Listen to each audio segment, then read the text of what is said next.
update. I opened the mustard, you guys, and it looks really, I should stir it maybe. I used it today actually on a sandwich, and it's really good. It's just like regular prepared mustard. So yeah, it's just regular mustard. Tastes the same as the prepared kind. I would say it reminds me the most of like French's mustard. So, and I didn't get a chance to video this when I was emptying the freeze dryer. It's just been busy this weekend here. But this is the cucumber experiment, the cucumber stevia experiment, and you know, the size of the bits and pieces itself are about the equivalency of granulated sugar. So I think that the texture, you know, it's of course not as hard as granulated sugar, but the size of the pieces itself are equivalent, and the sweetness, oh my gosh, they're sweet. I tried a piece of it and it was just unbearably sweet. So I definitely would say that freeze drying absolutely enhances the sweetness of the cucumber and the stevia itself. So I would like to try this today in a recipe, but this is how it looks. Really interesting. To test out the stevia cucumber experiment, I decided to make a kind of like a gingerbread coffee cake. I needed an egg, which I didn't have any, so I used one of my freeze-dried free-range eggs, and I took 2 tablespoons of egg and it was like 2.5 tablespoons of water, and I just let it reconstitute. I would prefer to use a regular egg, but like I didn't have any, so I was just using what was in the pantry. Next, I needed 1 cup of flour. I usually would use coconut flour or almond flour for this, but I just had the all-purpose right there, so I just used it up. Next, I was taking the cucumber stevia that we had made in the freeze dryer, and I was crumbling it up. So I used approximately 1/4 of a cup for this recipe. I was just using the 1/2 cup because I didn't want to make a mess all over when I was crumbling the little lumps up. I should have just put it in the blender, but the blender was still a little bit damp, so this was just as easy. So it was about 1/4 of a cup of the cucumber stevia concoction that we created together.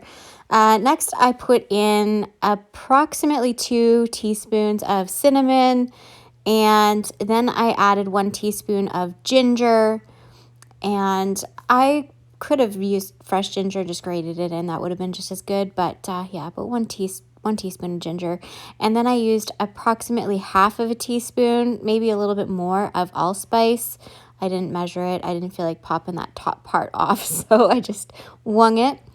Next, I just kind of blended it up with a pastry blender, and just to kind of combine.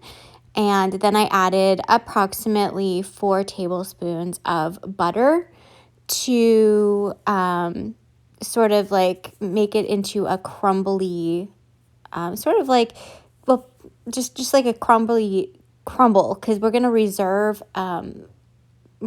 some as a topping.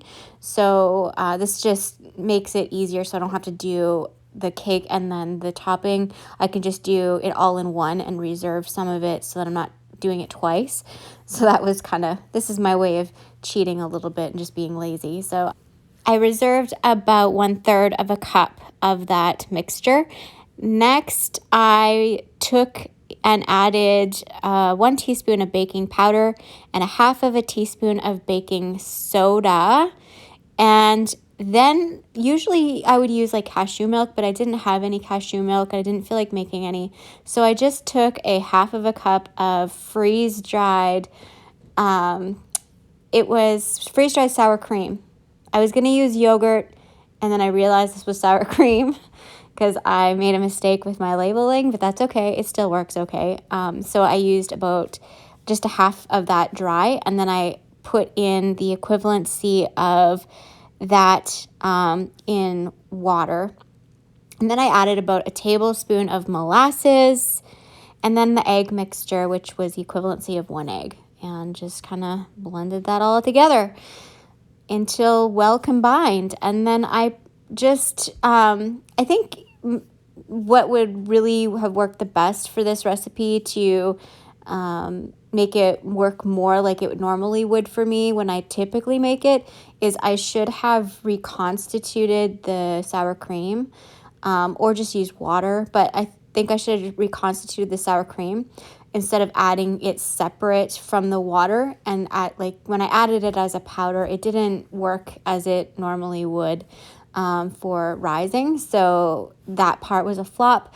But the sweetness, I think that the sweetness was really good. I think that the texture and the way that it all blended together worked really well, even though it was cucumber in there. So it was very interesting. I just took a baking dish. I guess this is a pie plate, and I greased it with some butter just lightly, and then just put the gingerbread coffee cake mixture in. Typically, though, when I'm making this batter, I would usually use beaters. I just really am not feeling my best self today, and I'm taking a lot of shortcuts today. Just not feeling it. I have a really sore shoulder and neck today from slipping and falling.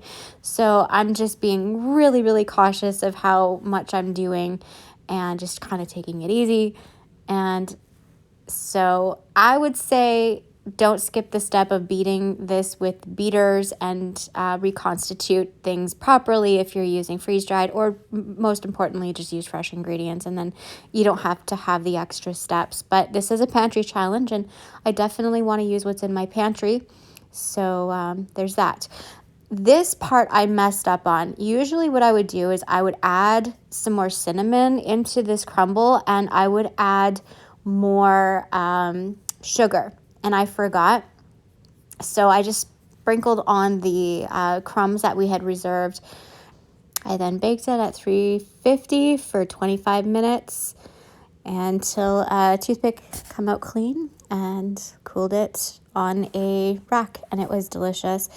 It is a really nice cake. It didn't rise because of my mistakes, but it is very delicious.